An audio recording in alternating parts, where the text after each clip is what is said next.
मोदी मोदी मोदी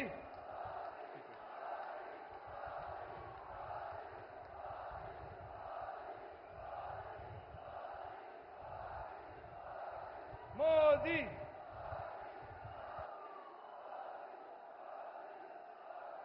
स्वागत है भाई, स्वागत है, स्वागत है भाई, स्वागत है। मोदी मोदी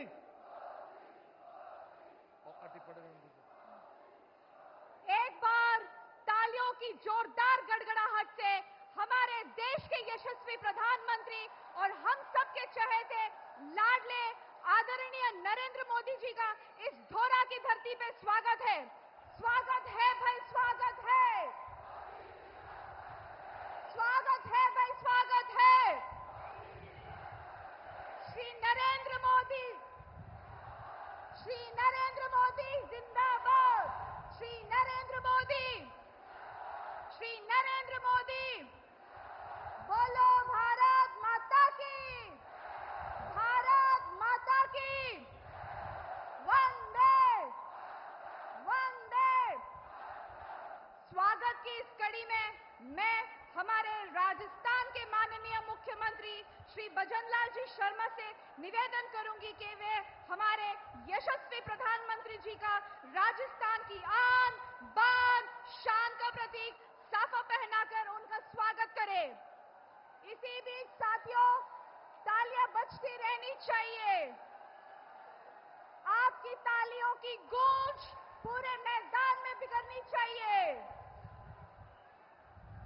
स्वागत है भाई, स्वागत है, स्वागत है भाई, स्वागत है। इसी क्रम में मैं हमारे बाड़मेर जैसलमेर के लोकसभा क्षेत्र के प्रत्याशी श्री कैलाश चौधरी जी से निवेदन करूंगी कि वे दुपट्टा पहनाकर हमारे आदरणीय प्रधानमंत्री जी का स्वागत करें। आप सभी की तालियां इस सभा में गूंजती रहनी चाहिए। स्वागत है भाई, स्वागत है, स्वागत है भाई, स्वागत है। अब हमारी मातृशक्ति से मैं निवेदन करूंगी कि वे आदरणीय प्रधानमंत्री जी का स्वागत करें। मातृशक्ति।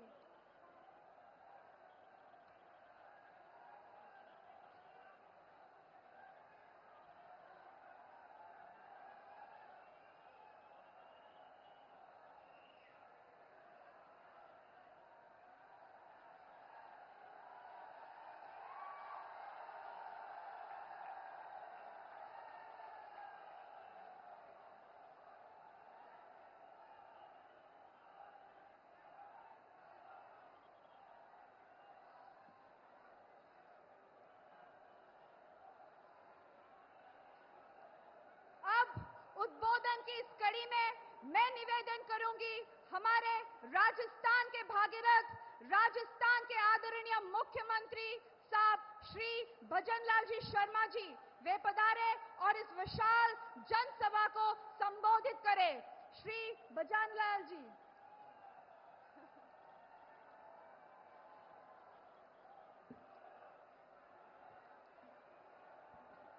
बोलिए भारत माता की, भारत माता की। स्वागत है भाई, स्वागत है, स्वागत है भाई, स्वागत है। आज के इस बाड़मेर की सभा में सबसे पहले मैं हमारी तनोट राय माता जी को प्रणाम करता हूं, भादरिया राय माता को प्रणाम करता हूं, देग राय माता को प्रणाम करता हूं, काले डूंगर राय माता को प्रणाम करता हूं और भगवान विष्णु जी के चरणों में शीश नवाता हूं। और मित्रों, सबसे पहले मैं आपसे कहना चाहता हूं कि हमारे दुनिया के सबसे बड़े नेता, हमारे देश के यशस्वी प्रधानमंत्री सम्मानीय नरेंद्र मोदी जी का एक बार जोरदार तालियों के साथ स्वागत और अभिनंदन करें।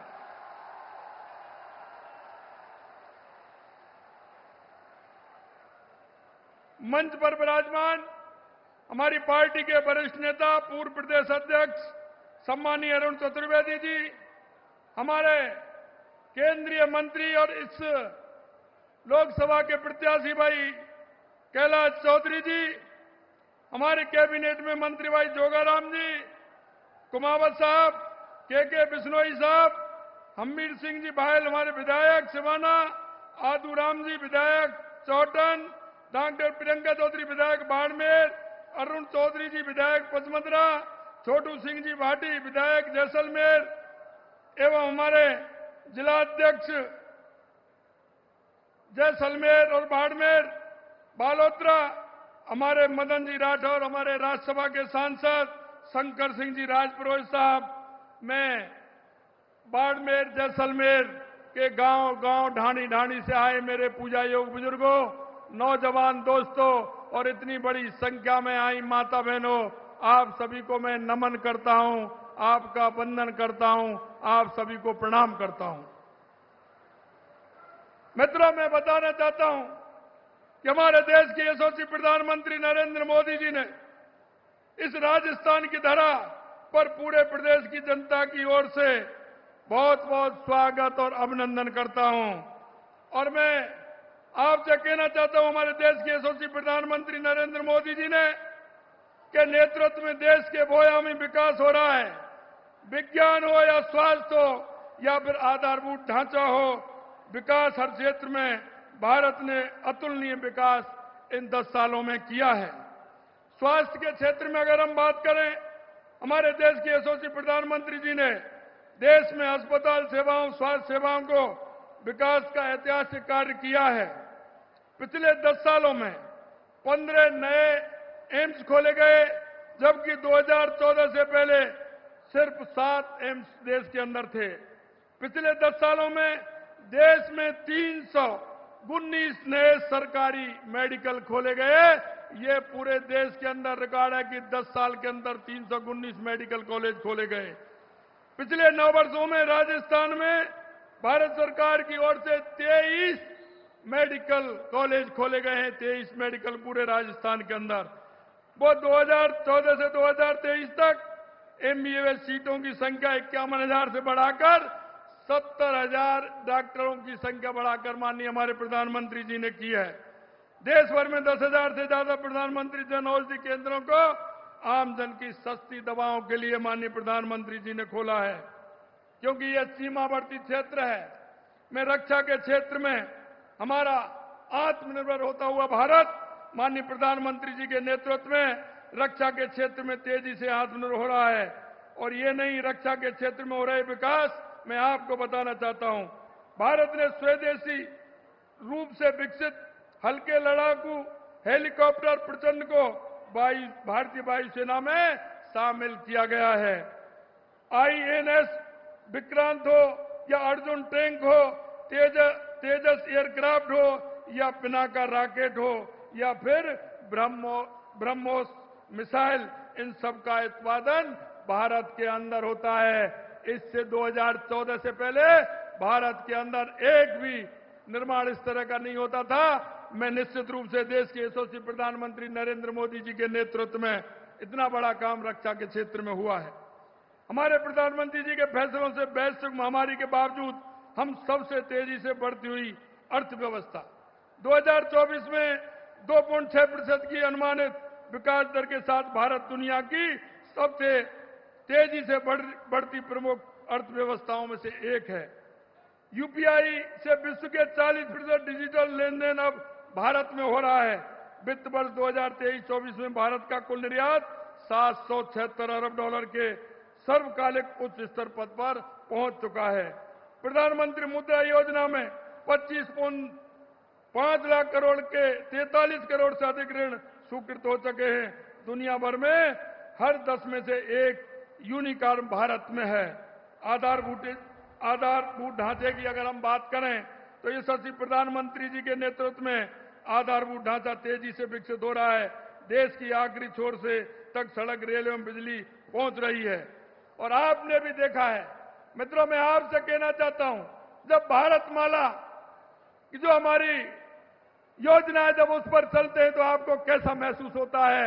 जिस तरह से भारतमाला यहां उस पर प्लेन भी उतरता है, ये बाड़मेर, सांचौर और जैसलमेर और बीकानेर होते हुए आपने जिस तरह से देखा है। मैं आपसे निवेदन करना चाहता हूं, रेलवे के क्षेत्र में जितना बड़ा विकास हुआ है, यही नहीं मित्रों, मैं आपको एक और मैं बताना चाहता हूं कि देश के यशस्वी प्रधानमंत्री नरेंद्र मोदी जी ने हमारे जिस तरह से माननीय प्रधानमंत्री हर वर्ग की समस्याओं के निदान को तत्पर रहते हुए, इसलिए देश के शिल्पकार, कारीगर, ओबीसी जातियों को संबल प्रदान करने के लिए पहली बार पीएम विश्वकर्मा योजना बनाई गई है। इस योजना के माध्यम से राजस्थान की भी ओबीसी जातियों के कारीगर और शिल्पकारों को कौशल विकास प्रशिक्षण और वित्तीय लोन की सुविधा प्राप्त होगी। इसमें हमारी वो जातियां जो अपने खुद के शिल्पकार के माध्यम से काम करती थी, चाहे हमारे सुतार भाई हों, सुनार भाई हों, लोहार भाई हों, कुम्हार भाई हों, नाई, धोबी, माली, छीपा, दर्जी, इन सभी के लिए ऐसी अनेक जातियों के कारीगरों को कुशल उन्नयन के लिए ये योजना बनाई गई है। प्रशिक्षण प्राप्त करने के पश्चात 15,000 रुपए उन्नत किस्म के औजार खरीदने के लिए इसमें दिलवाए जाते हैं। और यही नहीं, अपना व्यापार बढ़ाने के लिए पहले 1 लाख और उसके पश्चात 2 लाख यानी कि कुल 3 लाख रुपए वित्तीय लोन अल्प ब्याज पर कारीगर प्राप्त करके लाभ ले सकते हैं। यही नहीं मित्रों, हमारा जिस तरह से, मैं आपको कहना चाहता हूं, हमारा जिस तरह से राजस्थान के अंदर हमारे लघु उद्योग हैं, उन लघु उद्योगों को बढ़ाने का काम देश के यशस्वी प्रधानमंत्री नरेंद्र मोदी जी द्वारा किया गया है। मैं आपसे इतना ही कहना चाहता हूं, हमारी सरकार को आए हुए लगभग 4 महीने हुए हैं। हमको 90 दिन का काम मिला था क्योंकि आचार संहिता लग गई थी। मैं आपको कहना चाहता हूं, चाहे वो हमारी कोई भी योजना हो, हमने उन योजनाओं को जो हमारे संकल्प पत्र में लिया था, हमने 40 से 45% तक 90 दिन में हमारी उन योजनाओं को पूरा करने का काम किया है। मैं निश्चित रूप से माननीय हमारे यशस्वी प्रधानमंत्री नरेंद्र मोदी जी को मैं धन्यवाद देना चाहता हूं कि उन्होंने राजस्थान की वो समस्या जो राजस्थान में सबसे ज्यादा है, पानी की समस्या, उस पानी की समस्या को पूरे राजस्थान के अंदर अगर सरल करने का काम किया है। हमारा या मध्य प्रदेश हो या हमारा हरियाणा हो या हमारे यहाँ की योजनाएं हो, उन सभी योजनाओं को बढ़ाने का काम देश के यशस्वी प्रधानमंत्री नरेंद्र मोदी जी ने किया है। मैं आपके माध्यम से माननीय प्रधानमंत्री जी को बहुत बहुत शुभकामना देना चाहता हूं, धन्यवाद देना चाहता हूं कि राजस्थान की इस प्यासी धरती को पूरे उत्तर से लेकर पश्चिम से लेकर पूरब से लेकर के दक्षिण तक पूरा काम पानी की योजनाओं को बनाने के लिए किया है। मैं आपकी तरफ से, राजस्थान की सरकार की तरफ से, राजस्थान के जन जन की तरफ से मैं आपको बहुत बहुत धन्यवाद और साधुवाद देना चाहता हूं। और मैं अंत में इतना ही कहना चाहता हूं मित्रों कि हमारा जो विकास है, हमारी जो मोदी जी की गारंटी है, और गारंटी ये नहीं, पूरा होने की गारंटी। जब तो कहते हैं सपने नहीं हकीकत बुनते हैं, और तभी तो लोग मोदी जी को चुनते हैं। आप सभी को बहुत बहुत धन्यवाद। जय हिंद, जय भारत।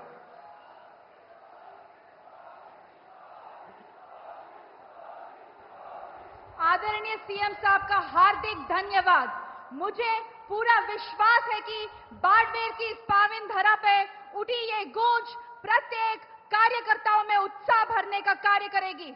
एक बार आप दोनों हाथ को उठाकर मेरे साथ बोलिए, अब की बार, अब की बार, अब की बार। अब मैं बुलाना चाहूंगी जिनके सुनने के लिए हम सब बहुत उत्साहित हैं।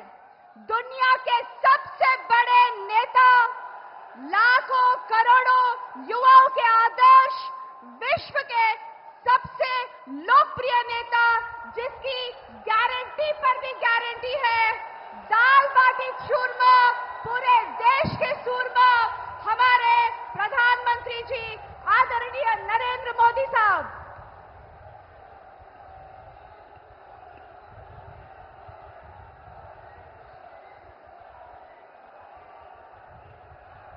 भारत माता की, भारत माता की, भारत माता की। राम राम साहब। शक्ति और भक्ति परिचायक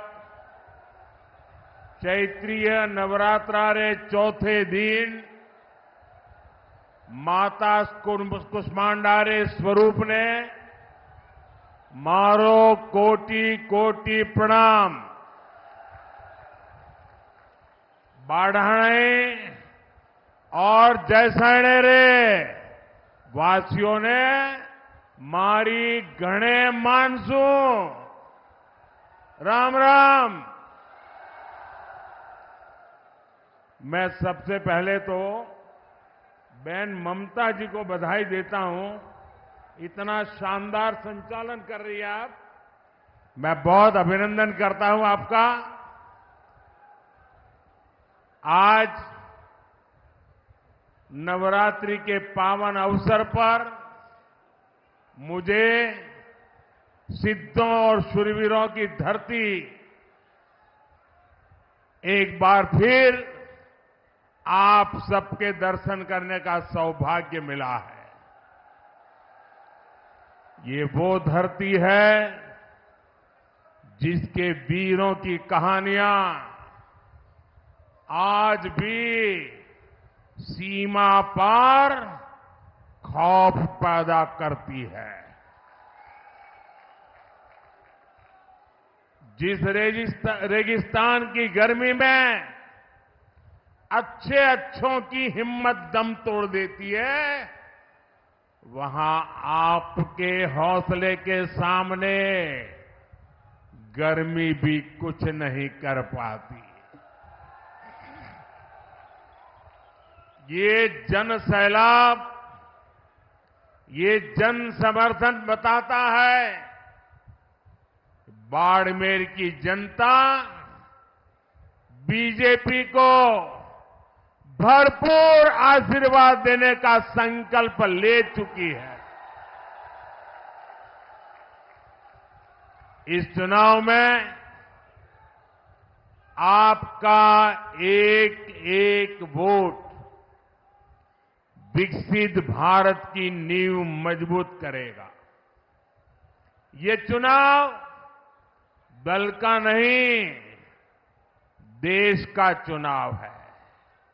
इसलिए आज पूरा देश कह रहा है 4 जून 400 पार। 4 जून और मालानी की यही पुकार। फिर एक बार, फिर एक बार, फिर एक बार। भाइयों और बहनों, बाड़मेर हमारी पार्टी के वरिष्ठ स्वर्गीय जसवंत सिंह जी का क्षेत्र है। यहां के लोगों ने हमेशा मुझे बोला है, मोदी जी आप देश के दुश्मनों को सबक सिखाओ, बाड़मेर जिताने की जिम्मेदारी हमारी। आप इस बार भी पहले से ज्यादा वोटों से बीजेपी को जिताएंगे, ये मेरा पक्का विश्वास है। साथियों, कांग्रेस पार्टी ने 5-6 दशक से ज्यादा देश पर हुकूमत की, लेकिन देश की कोई एक बड़ी समस्या ऐसी नहीं जिसका संपूर्ण समाधान कांग्रेस ने दिया हो। राजस्थान के लोगों से बेहतर इस बात को कौन जानेगा। जिस राजस्थान के लोगों ने देश को अपने लहू से सींचा, उस राजस्थान को कांग्रेस पार्टी ने पानी के लिए प्यासा रखा। मेरी माताएं बहनें तपती गर्मी में रेतीले धोरों पर सिर पर घड़े रखकर कोस कोस चलकर पानी लेने जाती थी। हमारी बहनें यहां कहती थी, घी ढुले तो मारो कुछ न जासी, पानी ढुले मारो सब कुछ जासी। यानी पानी घी से भी ज्यादा मूल्यवान था।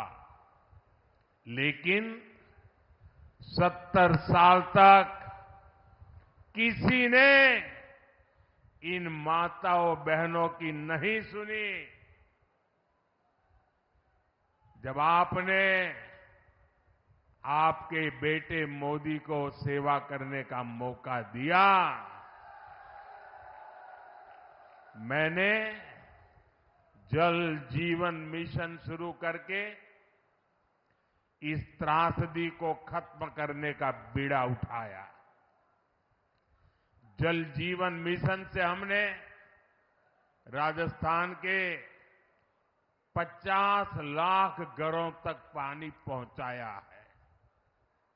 लेकिन जितने दिन राजस्थान में कांग्रेस सरकार रही, उसने जल जीवन मिशन में भी जमकर भ्रष्टाचार किया।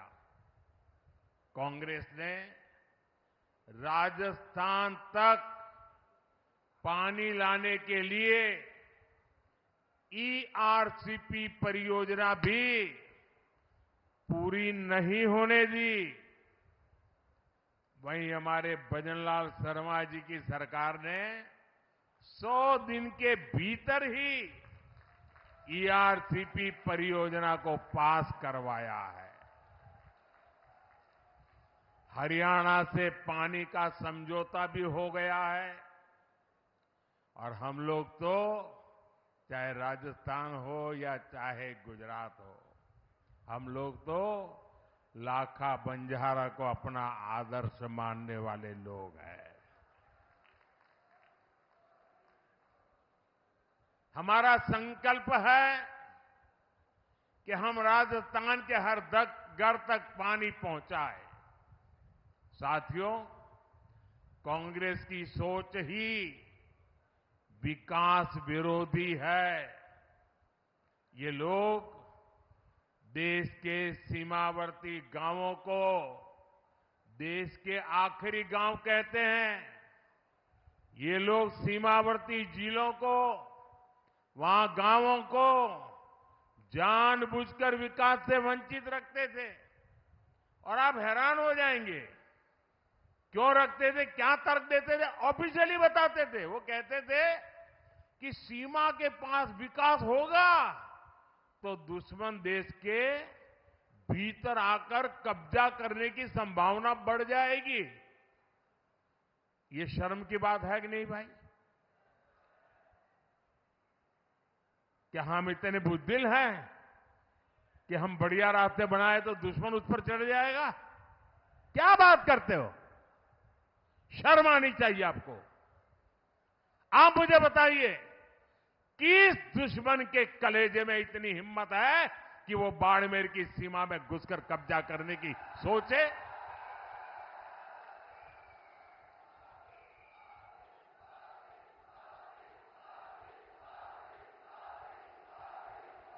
है हिम्मत किसी में? भाइयों बहनों, हम सीमावर्ती इलाकों को, सीमावर्ती गांवों को आखिरी गांव नहीं, देश का प्रथम गांव मानते हैं। हमारे लिए देश की सीमा यहां पूरी नहीं होती है। हमारे यहां से देश शुरू होता है। आज अगर देश में 4 करोड़ गरीबों को पीएम आवास मिले हैं, तो मेरे बाड़मेर को भी 2.25 लाख गरीबों को पक्के आवास का लाभ मिला है। भाजपा सरकार देश की आखिरी सीमा तक सड़कें और हाईवेज बना रही है। हमने बाड़मेर में मेडिकल कॉलेज भी खोला है। आज सीमावर्ती बाड़मेर में 72,000 करोड़ रुपए लागत की रिफाइनरी शुरू होने जा रही है। और मेरे बाड़मेर के भाई बहन सुनिए, अगर यहां कांग्रेस की सरकार न होती तो मेरे दूसरे टर्म में ही मैं आकर उद्घाटन कर जाता, लेकिन कांग्रेस ने ऐसे ऐसे रुकावटें डाली। लेकिन मैं आपको गारंटी देता हूं, मेरे तीसरे टर्म में मैं रिफाइनरी का उद्घाटन करने जरूर आऊंगा।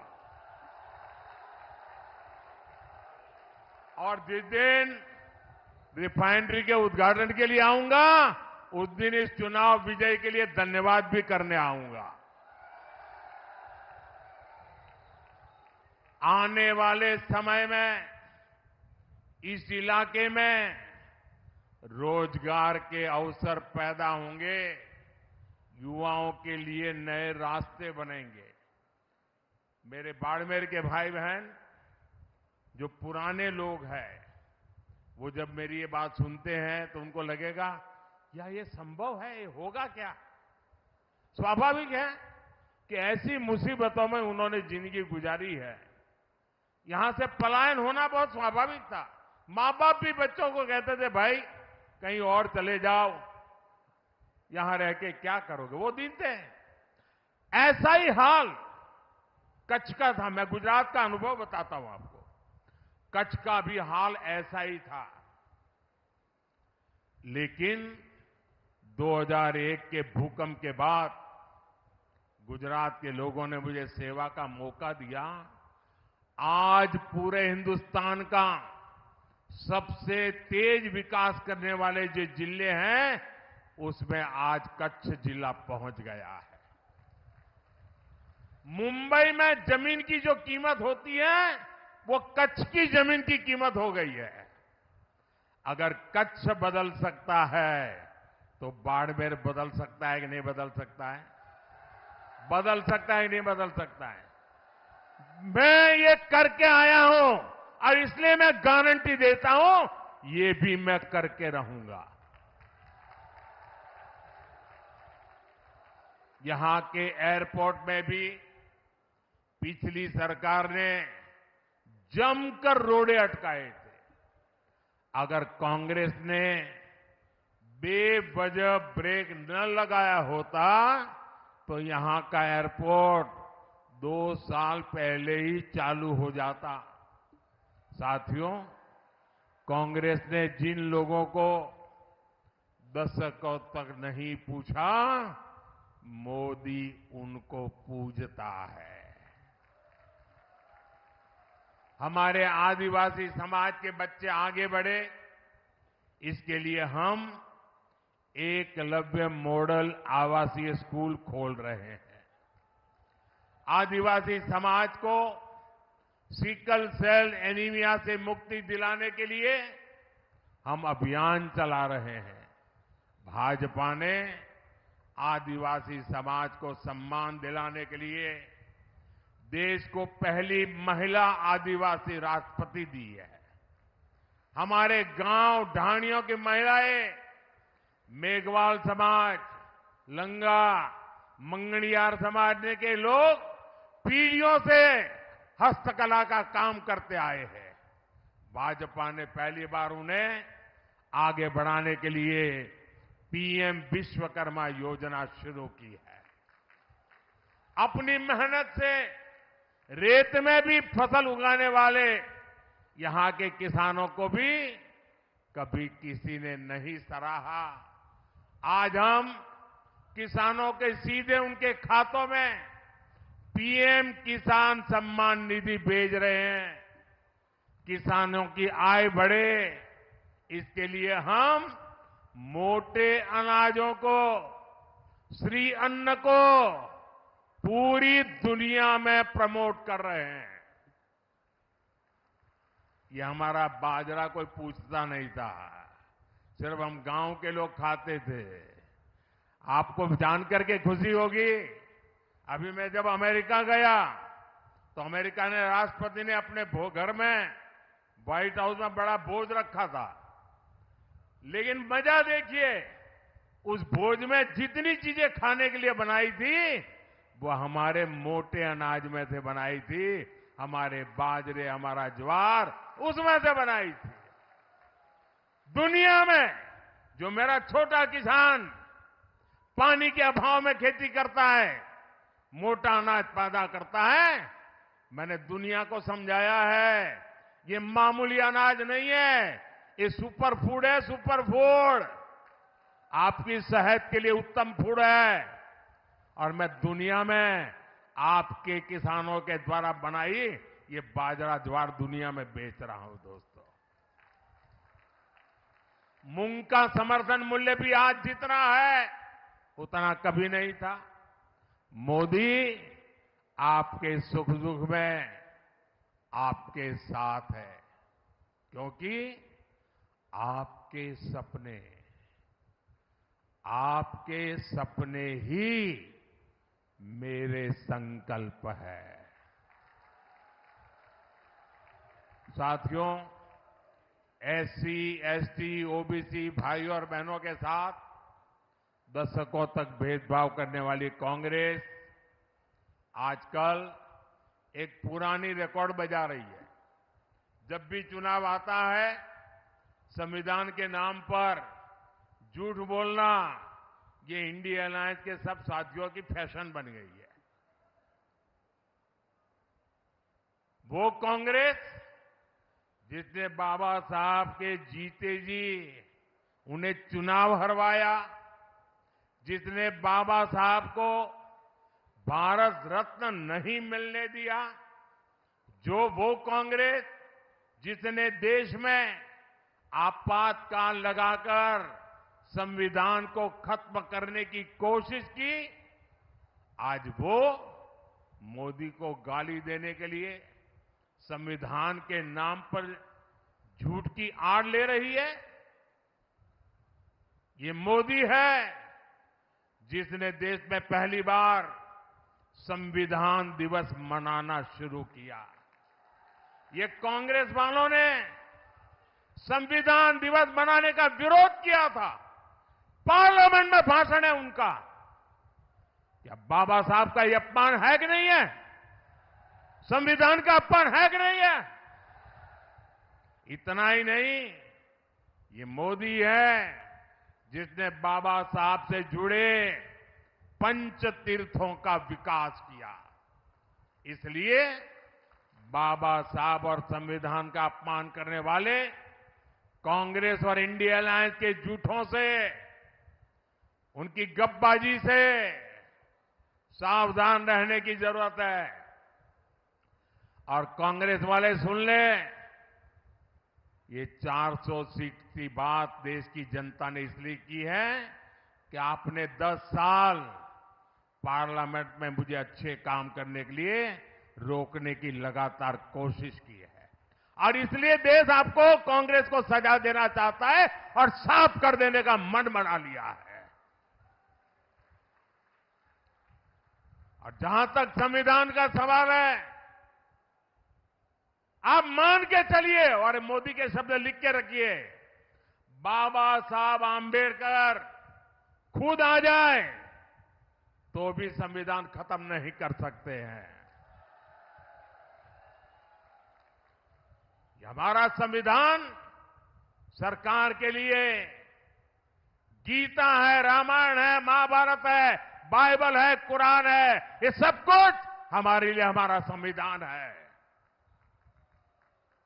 साथियों, भारत के खिलाफ ये इंडिया अलायंस वाले कितनी नफरत से भरे हुए हैं, ये इनके मैनिफेस्टो में भी नजर आता है। कांग्रेस के मैनिफेस्टो में तो बंटवारे की गुनहगार मुस्लिम लीग की छाप नजर आती है। अब इंडिया अलायंस में शामिल एक और दल ने देश के खिलाफ बहुत खतरनाक ऐलान किया है। उन्होंने अपने मैनिफेस्टो में लिखा है, जिस पोखरण की धरती ने भारत को परमाणु शक्ति से संपन्न किया, अब इंडिया अलायंस का कहना है कि हम भारत के परमाणु हथियार नष्ट कर देंगे, दरिया में डुबो देंगे।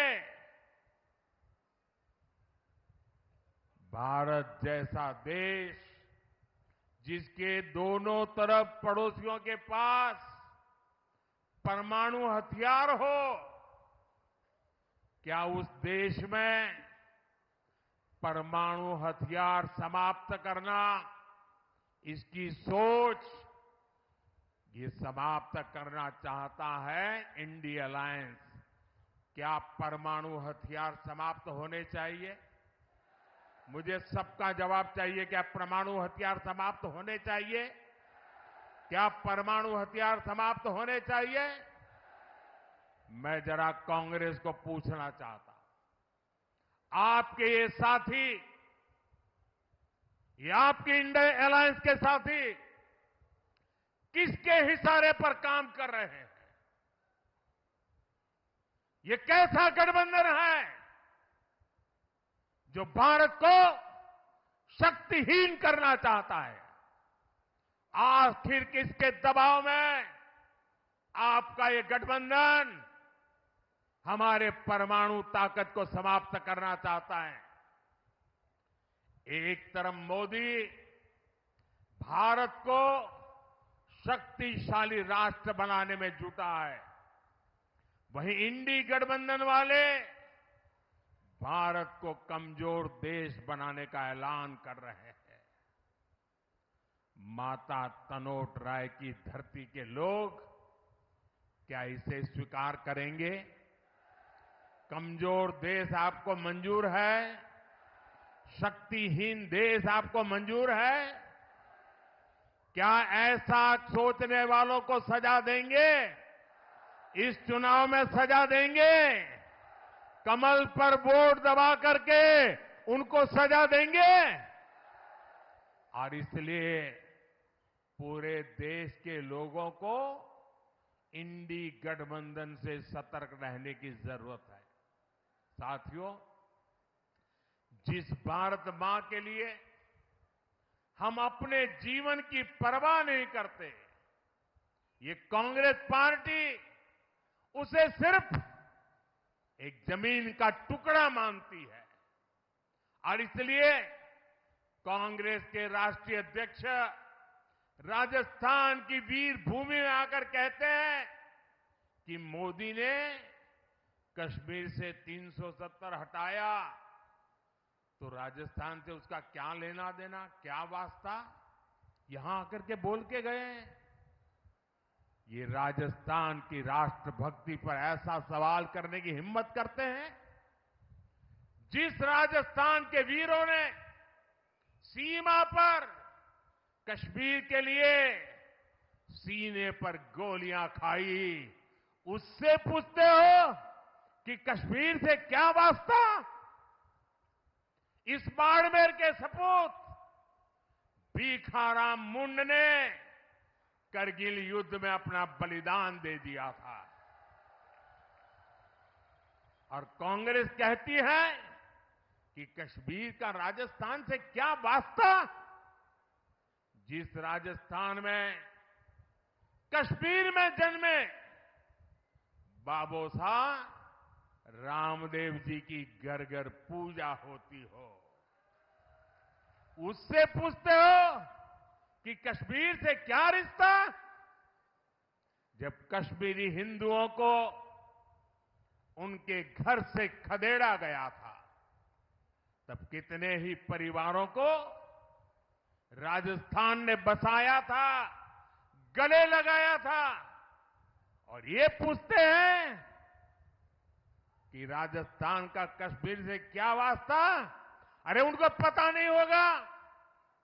करगिल के लोग ईरान गए थे और ईरान में कोविड की भयंकर महामारी में फंस गए थे। उनको वापस लाना था, कोविड के साथ लाना था। बड़ा संकट का काम था। उनको हिंदुस्तान ला करके कहां रखे? देश को जान करके गर्व होगा, ये मेरे राजस्थान की वीर भूमि है। जैसलमेर में ईरान से लाए गए कोविड के वो सारे लोग जो करगिल के रहने वाले थे, वहां वो माइनस टेम्परेचर में रहते हैं। यहां 35-40 डिग्री टेम्परेचर में महीना भर रहे। जब ठीक हुए तब राजस्थान ने उनको घर वापस भेजा था। ये है मेरा राजस्थान। कांग्रेस भारत को भाषा, प्रांत, जात पात में तोड़ना चाहती है। इसलिए आपको इस चुनाव में कांग्रेस को फिर एक बार सबक सिखाना है। साथियों, कांग्रेस हर उस काम का विरोध करती है जो देश हित में होता है। कांग्रेस हर उस ताकत के साथ खड़ी हो जाती है जो देश विरोधी होती है। आप देखिए, हम लोग देश में, राजस्थान में शक्ति की उपासना करते हैं, माता की उपासना करते हैं। लेकिन कांग्रेस के शहजादे कहते हैं कि वो हिंदू धर्म की शक्ति का विनाश कर देंगे। अरे मेरी माताओं बहनों की ताकत तुम नहीं जानते हो। किसी मर्द को आगे नहीं बढ़ाने पड़ेगा। ये शक्ति को नष्ट करने वालों को ये मेरी माता बहनें ही निपट लेगी। देश में राम मंदिर निर्माण का पुनीत पावन काम होता है, कांग्रेस उसका भी बहिष्कार करती है। और कांग्रेस करती क्या है? कांग्रेस रामनवमी की शोभा यात्रा पर राजस्थान में पत्थरबाजी करने वाले दंगाइयों को संरक्षण देती है। देश में घुसपैठिए आते हैं तो कांग्रेस उनका स्वागत करती है। लेकिन भारत विभाजन का विरोध करने वाले हमारे दलित और सिख भाई बहनों को नागरिकता देने वाले सीएए का ये विरोध करते हैं। मैं आपसे पूछता हूं, क्या कांग्रेस एक भी सीट राजस्थान से जीतने की हकदार है क्या? हकदार है क्या? एक भी सीट बचनी चाहिए क्या उनकी? इस बार तो उनकी सीटों की जमानत जानी चाहिए भाइयों। जाएगी? साफ कर दीजिए उनको, ये सुधरेंगे नहीं। साथियों, 26 अप्रैल को राजस्थान और देश के भविष्य के लिए एक बहुत बड़ा दिन है।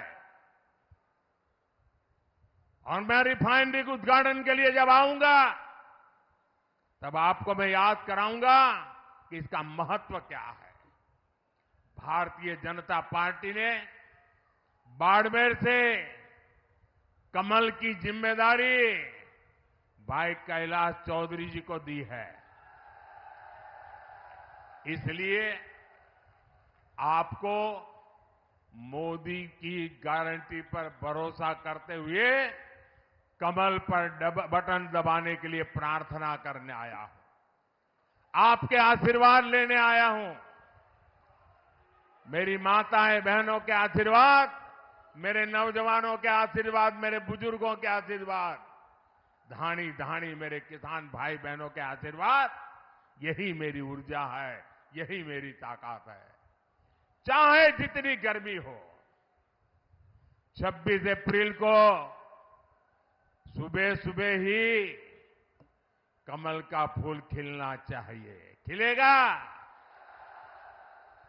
और इसलिए मेरा अनुरोध है, पहले मतदान फिर जलपान, पहले मतदान फिर अच्छा, मेरा एक और काम करोगे? जरा हाथ ऊपर करके बताइए, करोगे? सबके सब करोगे? माताएं बहनें भी करेगी?